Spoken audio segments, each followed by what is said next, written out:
You listen to ourselves here who have made some observations from the ground, you realize that it's not really beneficial to the people. So whom does it really benefit?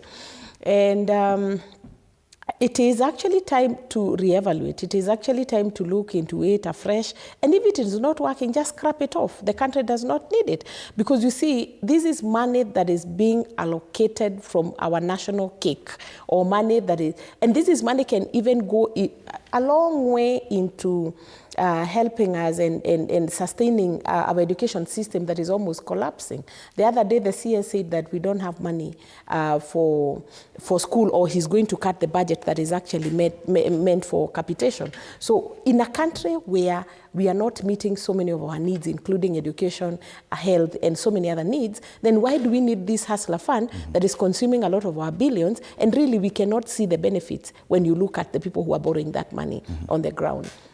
Because you say, as my brother has said, rightfully said here, what can 1,000 shillings do to a person who is not already in business? Because most of the people who borrowed from Hustler Fund are not doing anything right now, or they were not doing anything at the time they borrowed the money.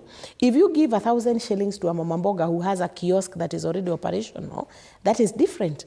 But if this money was open, and it was actually open, it was borrowed by every other person, and most of the time it was actually borrowed by the young people. So your guess is as good as mine.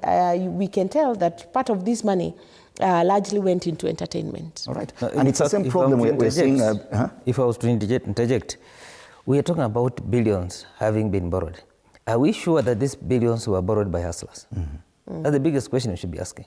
Is it not a scheme to siphon money from the public? Because you remember when the auditor tried, he was not even able to get details on who borrowed this money. So it could be a scheme by some people in government to swindle money from the public money. And claim that Kenyans are the ones who borrowed.